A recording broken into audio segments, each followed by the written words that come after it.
Ladies and gentlemen, what's going on? UFC Fight Night, Colby Covington versus Joaquin Buckley just wrapped up in Tampa, Florida for the last fight card of the entire year. Our next fight card, I believe, is either on the 11th or the 18th of January next year. Unfortunately, we will have a long break, but it is what it is. Fantastic fight night to wrap it up. Fantastic night of fights, excuse me. And it was a lot of finishes, a lot of fantastic ones. Let's just get right into it and start this recap.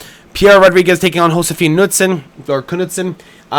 Yeah, we were worried about a fraud check here because Pierre Rodriguez has really decent grappling, and Josefine Knudsen looks like she can't stand up with a fucking a fawn. She looks like she has massive problems on the feet. She looks like she was going to be fraud checked at some point. She doesn't really have a lot of explosiveness. She just kind of waltzes her way to some decision victories. She does tend to kind of just hold the same type of style throughout the entire fight and doesn't really seem to adapt, and Pierre Rodriguez took complete advantage over that, won the fight 30-27 comfortably, taking her down and cracking her with nice clean shots and just winning on the feet. Knudsen just had no chance. It seemed like she just definitely shouldn't even have been in there with fucking Pierre Rodriguez. It looked very, very clear that she was going to get fraud checked from the end of the first round. It was just very obvious that it was coming, and it was very obvious that Knudsen didn't have anything for her. Even her corner was telling her, like, you need to like pick it up, and that she couldn't. Rodriguez was just there. Again, heavy grappling threat, and again, you get another fraud check in women's MMA where the underdog should not be plus 200. Arguably, that fight should have been even. But again, I thought Knudsen was going to win, undefeated, coming into it with a little bit of aura. Just didn't get it done. Next in the prelims, we had Davy Grant taking on Ramon Taveras. Exactly the way I thought it was going to go. Ramon Taveras, I mean, except for the fact that I thought Grant was maybe going to be able to get a knockout. I thought he had a good chance. I need to turn this off. Taveras he just ate everything. He was getting outstruck by almost 20 strikes every single round. He cracked Davy with a really, really nice shot inside the second round. That was probably his only good strike throughout the entire fight. And he just didn't have the pressure I would have liked Ramon Taveras to have, especially against the Cortavius Romeus. He just kind of put the pressure instantly on Romeus and just slipped a lot of nice counters from him and knocked him out. You didn't get that from Ramon Taveras this time around. He took a lot of time waiting. It's as if Ramon Taveras doesn't even know he's allowed to kick inside the UFC. He didn't throw a kick the entire fight. It felt like Davy Grant was just using his karate, absolutely fucking stomping over Ramon Taveras. I thought he won 30-27. There was I think 30 or 29-28 won from one of the judges. I don't know what round you're giving to Ramon, but I guess the second round maybe. But Davy Grant outstruck him completely throughout the entire fight. So I don't know why you would give the second round to him because of a flash knockdown. Whatever, it is what it is. But again, fantastic win for Davy Grant. Very clear decision. I would have liked to see maybe Davy put a little bit more pressure on Ramon. I think he had him hurt really bad to the legs. I think both legs were compromised, and I think he could have ended it. He just wanted the win. I respect it, and he had his family in the crowd. It was really awesome to see. Next in the prelims, we had Miranda Maverick versus Jamie Lynn Horth. This fucking close to a fraud check. This fucking close. Miranda Maverick has been inside the UFC for too long, for like 11 fights or something. She's fucking terrible. She still looks like shit. She looks like she's getting like worse, or arguably the same fighter that she's been over the last fucking millennia. Jamie Lynn Horth took the second round with ease. Very, very clear, I thought. And then you have Miranda Maverick come out in the third round and get a nice takedown in order to seal the victory. Jamie Lynn Horth arguably could have won those first two rounds, honestly. I don't think Miranda Maverick did anything with the grappling, and I don't think she did anything influential enough to win that first round. But it was close. I thought Miranda Maverick she deserved the victory. It's just, I thought Horth was going to be able to get it done by decision. I thought she was going to... Dude, she's a huge underdog. I took her plus 3.5 at plus 150. It cashed, of course. Because Jamie Lynn Horth's not fucking terrible. She's actually really good. She's really tall. She was really, really good takedown defense for the first round. It's just, she just walked into something bad inside the third round. She threw a kick, I'm pretty sure, and got taken down. It is what it is. But it's still a fucking fantastic... Dude, these are great fights for Jamie Lynn Horth, man. She's 7-1, or 7-2, should be 8-1, really. Veronica Hardy was a little bit sketchy of a fucking loss. I mean, Veronica Hardy, I think, is pretty good, but I think Horth might have won that fight. Against Miranda Maverick, man, she basically fucking went toe-to-toe with a fucking vet. I think she's phenomenal at 125. I think she's a really dangerous opponent, especially...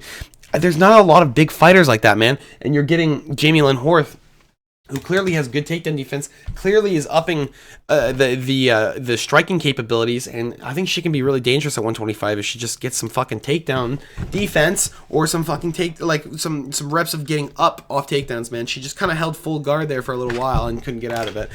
Felipe Lima versus Miles Johns next on the prelims, and Felipe Lima dog walked Miles Johns. Could have got the knockout if he really wanted it, I think. But again, I thought he won 30-27. Felipe Lima looked really, really good. Really, really dangerous prospect here. Was beating the shit out of Miles Johns in the head, bro. Like, his bowling ball fucking head was eating so many shots. I thought Lima was just going to fucking concuss this poor guy until he just got dropped. And it didn't happen. Felipe Lima landed a lot of clean strikes. Landed a lot of aggressive fucking kicks. He was really nice with the scissor knees, really nice with the switch kicks. Again, I was talking about this. His fucking kicks are phenomenal. He comes from like a fucking different world of MMA, it seems like. Like, you see some guys fight on the regional scene, they fight like shit, and then you see guys like this fucking dude come out of fucking nowhere and just be the absolute most dominating thing you've ever seen in your life. And he beat up Miles Johns, who's actually really good. Like, it's not like he's bad. He's phenomenal. He's really, really good, and it's just... He gets it done with ease. Chokes on Muhammad Naimov, and this kid looks like a real fucking massive prospect at 145, especially Miles Johns making his 145 debut. I thought that was a little bit rough of a fight for him, especially Felipe Lima is big, man. He has a lot of power, and you're fighting on 145 for your first time. He's going to crack big, and Miles Johns clearly ate some of that. Next on the prelims, we had Sean Woodson taking on Fernando Padilla. A lot of people are taking the side of Fernando Padilla. I don't know what the fuck you're smoking. Sean Woodson takes him out with ease, it seems like, inside the first round with 2 seconds to go. Absolutely fucking weird fight to watch. These guys were super, super lanky. I felt like I was watching a create-a-character fight. It looked really, really off. I don't know what the fuck I was really watching. But really, really good for Sean Woodson. I thought he did fantastic. I thought he used his range really well. Getting into the pocket, he was still swinging from his fucking hip, looking for all the opportunities. And he got it done. A really, really good win. I would have liked to see him maybe stay out of range of Fernando for a little bit longer when he had him hurt. He just kept walking into the fucking check hooks of Padilla when he was rocked, and it was really, really close to Sean Woodson getting stopped. But Woodson keeps his name alive, the sniper, and finds the victory inside the first 5 minutes of the fight. Really, really good victory. Really pieced up Fernando there. And, I think Fernando's done. He took his gloves off. He looked like he was kind of done with fighting. He was nodding to his coach and stuff, and he walked off. I'm not sure if he did or not. I haven't heard anything yet, but Sean Woodson fucking ruined his night, man. It was really, really good by Sean Woodson. I don't know why people disrespected Sean Woodson and his striking, but he's so lanky, bro. Both of these guys were lanky in this fight, but still, Sean Woodson's so good when I watch him strike. He's like Randy Brown, really. Really clean strikes. Really slick boxing. Next on the prelims, we had Joel Alvarez taking on Drakkar Klose, and Klose got fucked up. Joel Alvarez just absolutely rolled over this guy. I had him by knockout, and he didn't fucking he didn't ruin my night. He ruined Drakkar Klose's night. Every United States guy that was chanting USA in that fucking octagon, and every guy that was chanting at home. That was unbelievable. Drakkar Klose gets highlight reel knockout by Joel Alvarez. He slumps him with a fucking knee and then holds him up in a guillotine hold and just fucking uppercuts the shit out of him while he's unconscious. Fantastic win. Took a little bit too long, I think, for the ref to step in. Really, really good victory for Joel Alvarez. This kid's the fucking future. He's 22 wins, 22 finishes. He's got Shavkat type fucking aura, and he's fighting at 155. This guy's going to be a problem when it comes to championship level. I would love to see Islam Makhachev against Joel Alvarez at this point. I think the grappling would be too much for Joel, but holy shit, man. He earned a big fight with that fucking knockout, especially against Drakkar Klose, who does not get finished. The last finish he had was 5 fights ago against Beneil Dariush, where he got overhand righted. Next, we have our feature prelim of the evening. We have Michael Johnson taking on Ottman Azaitar. And Michael was weighing into the pocket. I thought he was going to get slumped at some point. I had Michael Johnson by knockout. I really was hoping that he was going to step in and knock out Azaitar out early. And we were getting into some really sketchy exchanges where Ottman was landing really, really fucking clean shots. But Michael was taking them. And usually, You've seen Michael recently overhand rights. He gets slumped by them. He's kind of chinny with them. And he's been slumped 2 or 3 times in the last 5 years with them. And Ottman landed exactly what Diego Ferreira landed on him and did not drop him. Michael just rolled with it and just kept fighting. And I was like, okay, maybe we have a shot here. Round 2 comes around and Ottman is just getting fucking battered. And Michael Johnson absolutely slumps him out cold and gets a fucking highlight reel knockout with a right hook and has Ottman out slump, absolute slump. Really unnecessary follow-up shots, but fantastic. I mean, it was fucking awesome. I like, that was fucking insane. I don't know. Wait, did he? I don't know if he did follow up. Maybe I'm thinking of Joel Alvarez, but I'm pretty sure he did follow up, and it was pretty bad. But again, Ahmed Azaitar gets taken out. A lot of people were taking Azaitar because of the fact that Michael Johnson was a little bit chinny. I liked it a lot. That was huge. Start of the main card, Navajo Sterling versus Tuco Tokos. Really underwhelming. I needed Navajo Sterling to win by knockout for $1,000, and I'm watching Navajo Sterling fucking piece up Tuco and then get taken down, and then piece up Tuco and then get taken down. And okay, it is what it is. Gets a really nice decision victory, clearly 30-27. Tuco landing nice grappling exchanges, trying to take him down, trying to change up the position, trying to get a submission on Navajo. It's just not happening. He took the back a couple times, grabbed him on the ground, took him down. It's just Navajo is just too good. Forced himself up, got the decision victory. Killcliff, City Kickboxing, on the side of Navajo Sterling. Really good training partners. He looks exactly like Izzy inside that fucking octagon, bro. He just looks... The kicks look so similar. Really, really clean kickboxing. Really clean kickboxing. It's just Tuco's really too tough for his own fucking good. Genuinely. He ate a lot of shots. A lot of bad shots. Covered up a couple times. Oh, excuse me. Well, I thought it was over, and it just was not over. He just kept pushing, kept weighing forward, and got the decision loss, but in my opinion, a little bit of stock gain with Tuco. Especially, he just looked tough. He looked really tough. I don't think he's going to get kicked out of the UFC off that, but, I mean, maybe he should. We have, next on the prelims, main event, Daniel Marcos taking on Adrian Yanez, and really, really close fight. A lot of people thought Adrian Yanez won. They thought 30-27, maybe 29-28. I thought Marcos won 29-28. I'm not trying to be a hater. I just think Adrian Yanez got clipped a little too much inside that first round, and the third round, I think it was. I thought that was clear. I know he got outstruck by a couple strikes, but I think it's more of the damage and the power that comes off of it. And Daniel Marcos was landing nice strikes, and I thought he was landing the better strikes. My bad. All right. Daniel Marcos improves to 17-0, still undefeated. Adrian Yanez moves down. Still, I don't think he lost any stock. He still looks really good. Still really, really powerful. Cracking power out of the hands of Adrian Yanez always. And what the fuck was that? I don't even know what the hell that was flying. Anyway. Really, really good a fight from these gentlemen. I think they deserve a bonus at least. I thought it was really, really fucking sick, to be honest. I thought that was one of the better fights of the night. Next on the main card, we have Dustin Jacoby taking on Vitor Petrino, and Vitor Petrino wins the entire fight, basically. He's up 2 rounds. We're going into the third round. He's a minus 1,200. He's a 13-1 favorite, and Dustin Jacoby steps in with a right hand and absolutely slumps him.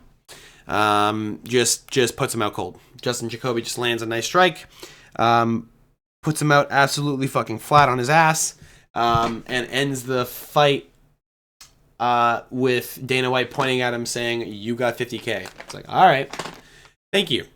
And I lost $25 parlay for Vitor Petrino there to win 200. I think it was. Unfortunate. It is what it is. It's just. I really can't believe Vitor went out. It's really unfortunate. That's a bad knockout. He's going to be gone for at least a year. Dustin Jacoby gets a nice victory on his belt after losing 4 out of the last 5.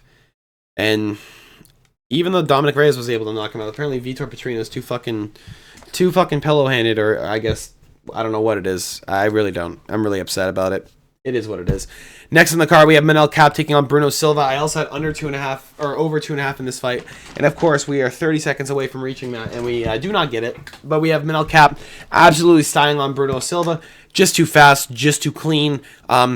Really, really clean striker. Bruno Silva landed some nice knees, landed 3 nut kicks, got a point taken away, and then Manel Kape just absolutely fucking obliterated him. It was a nut kick, I think, to start off the ending sequence. I think Keith Peterson had enough. I think he didn't want to stop the fight anymore, and he said, it's legal, go, go, go. And then Bruno Silva gets finished against the cage after an elbow, and then just some strikes on the ground. Manel Kape gets a huge KO victory, goes over to Dana White, asks for a title shot, says he never asked for anything, which he doesn't, and says he wants a title shot or wants something big. Dana White says, we'll talk about it. Gets a massive victory on his belt, especially because Bruno Silva just knocked out Cody Durden after losing every second of that fucking fight. And he was on a four finish streak. And takes on Manel Kape, who we all knew was going to stop him in his fucking tracks. But Bruno Silva put on a really good fight, man. He landed some nice strikes in the clinch. It's just... Kape is too fast, and he's too powerful at that weight class for anyone to do anything about it. Genuinely. I think he just has so much power, and he's so quick at 125 that a lot of guys have a lot of problems getting in, and when they can't get in, you're not getting anything done. You're really not getting anything done. Like, Bruno Silva was able to land 2 or 3 strikes for Manel's fucking 7 or 8. You know, like, he's landing a 1-2, and Kape's landing a 1-2 fucking hook that just absolutely slams Bruno's head back, and then he lands some nice, like, leg kicks and stuff. It's just, there's a lot more output out of the side of Manel Kape, and these guys at 125 can't compete with him. I would love to see him against Pantoja for sure, especially because there's no one left to fight Pantoja. Absolutely no one. We have the co-main event of the evening. If you guys are enjoying this, make sure to drop a like if you haven't already. We have Cub Swanson taking on Billy Quarantillo. I had Cub Swanson by knockout. I believed fully that Cub Swanson was going to keep the power inside his hands. I fully believe that Billy Q is out of his reach inside of this fight. Seeing as, even though he has really good cardio, man, he's going to be walking into Cub Swanson, who's really slick, moves back a lot, and dodges a lot of strikes. And kind of what you saw in the fight, except for the fact that Billy Q inside that second round was landing massive strikes on Cub Swanson. I thought Swanson won the first round. And then you lead into the second round, and Billy Q's just got a second fucking gear in him, and he's moving forward, landing everything, hurting Cub, rocking Cub, big strikes, big fucking combos, and you're worried because leading into that third round, you have Cub Swanson, who you don't know how he's going to perform. You hear from the commentating team that this is probably his last fight. You know it's probably his last fight because he's 41 years of age. He's talked to his wife about it already, and I was worried because, like, some fighters, man, they don't care if they win their last fight. I felt like Cub really wanted to win this last fight. I felt like Cub was going to come out with a blitz. Exactly what he did in the third. Came out with an absolute blitzkrieg. He put the pedal to the metal. He looked fresh. He looked like he was just starting the first round, and he fucking slumped Billy with a right hand. Slumped him with a 1-2. Slumped him. It was fucking awesome. It was absolute vintage prime Cub. I think he should end it on this. Genuinely, I think this is a fantastic way to end your career, your vetted career inside the UFC since 2010. This guy fought fucking Jens Pulver in 2007 in WEC. Like, are you fucking kidding me? He fought Jose Aldo and Chad Mendes. He's fought the top of the top, bro, and he's still winning fights at 41 years of age. I think he should stop, take the wins, enjoy vacation. Fantastic victory for Cub Swanson, and I win $1,000 with that knockout. Now, we have Joaquin Buckley and Colby Covington inside the main event. If you guys did enjoy this, make sure to drop a like and subscribe if you have not already. Colby Covington gets cut inside the first round, and you knew where it was going. It was already bothering him. He was wiping his face a lot. Second round comes, absolute demolishing from Joaquin Buckley. Sprawling everything, stops everything of Chaos. Nothing gets through. Complete fraud check for Chaos. A lot of people knew that Chaos wasn't that good. His wins are not fantastic. An old RDA, Jorge Masvidal, who looks like he wasn't even trying in the later stages of his career. Kamaru Usman, or sorry, not Kamaru, Robbie Lawler, who was on the tail end of his career. You have RDA also on the tail end of his career. Damian Maia, tail end of his career. Like, he's, I mean, like, he just doesn't have the same fucking level of competition that he's fought as Joaquin Buckley. And Joaquin Buckley's been in this UFC, 3 years less than him, 4 years less than him, 5 years less than him when Colby joined. Colby's been in the UFC since 2014, and he's had 17 fights. Joaquin Buckley has been inside the UFC since 2020. He has 15 fights, 8 of those being finishes. What? What are we even talking about here? How the fuck was this even going to be close? Very clear it was going to be Joaquin Buckley. I was going to take the side of Colby Covington in the betting, to be honest. I didn't think it should be that close. It got down to it, man, and Colby, people were putting love on Colby. I saw a minus 200 line on Joaquin Buckley. I switched. I put Colby Joaquin Buckley to knock out Colby Covington, and I put $20 on round 3. Gets stopped inside round 3 after Colby Colby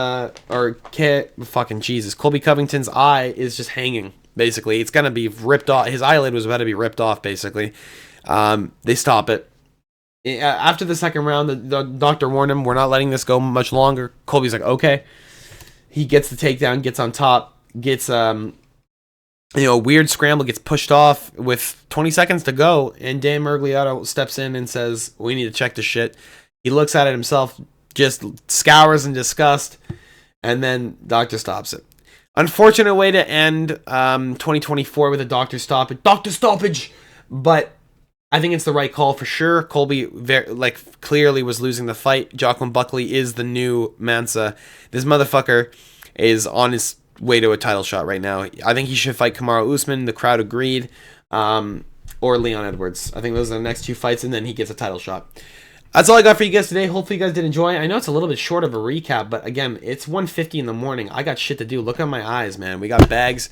Maybe I'll do a little bit more in-depth recap tomorrow, but I think this is good enough. I think this is just a nice quick breakdown of what happened inside those fights. If you guys missed it, definitely worth a rewatch. If you guys have didn't watch the fights, definitely worth a rewatch. Fantastic night of fights. Seriously, it was absolutely amazing. That's all I got for you guys today. Hope you guys did enjoy this. Make sure to drop a like and subscribe. I will see you all tomorrow for probably the betting talk, since I'm probably going to be talking about a little bit of NFL, and I want to be talking about some other things that we're going to be coming up with since we are on a break from UFC for a month. Hope you guys did all enjoy. I'll talk to you later. Peace.